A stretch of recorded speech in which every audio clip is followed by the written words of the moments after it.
do on her show, What Are You Waiting For, is to, she likes it when her guests, and I'll play too as her guest host, she likes it when we kind of take the opportunity to tell one on ourselves, to kind of show our humanity, to share with the listeners where we get stopped.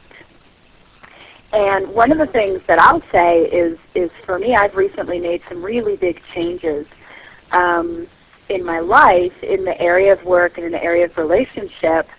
And what I've noticed is, as much as I've resisted making these changes, and I can analyze forever why I've postponed it, you know, what I was waiting for, but the bottom line is, once I really made these changes, once I took this leap, it opened everything up. It was like releasing the sandbags that were keeping my balloon down, you know. And once I was able to kind of let go of some of the things that were holding me back, and I didn't even necessarily know that they were holding me back, everything changed.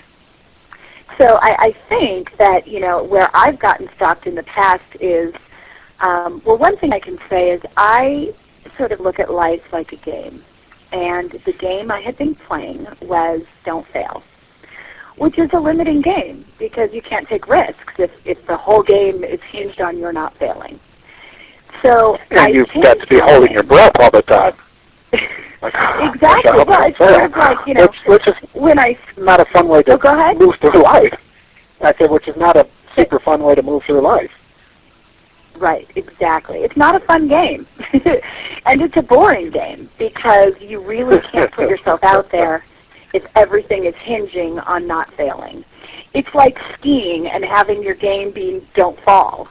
Then you will forever ski the bunny slopes and not take any risks, and it's just not fun, you know?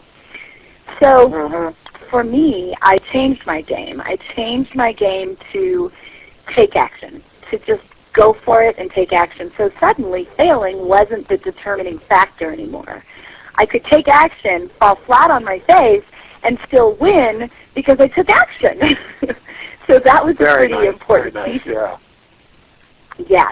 So for me, in this shift, it allowed me to take risks that I wasn't really willing to take before. And that changed everything. So when you talk about energy, I think that I believe that our energy is modified by the people and the circumstances we allow in our life. And when we shift that, when there's a circumstance or a person that isn't resonating with you, that isn't contributing to your growth, simply by eliminating that circumstance or that person, it really seemed to change the energy. Yeah, definitely. Well, so, you know, with the... Oh, go ahead. Go on. You know, with where do I get stopped? I'm going to get a bit of information first, and then I'll talk about how I get stopped. And that is, there's a concept called self-image, and I know you know this, but we're talking to the listeners here. No, I don't know what you're talking about. Picture in our head about this is who I am. This is who Jonathan is.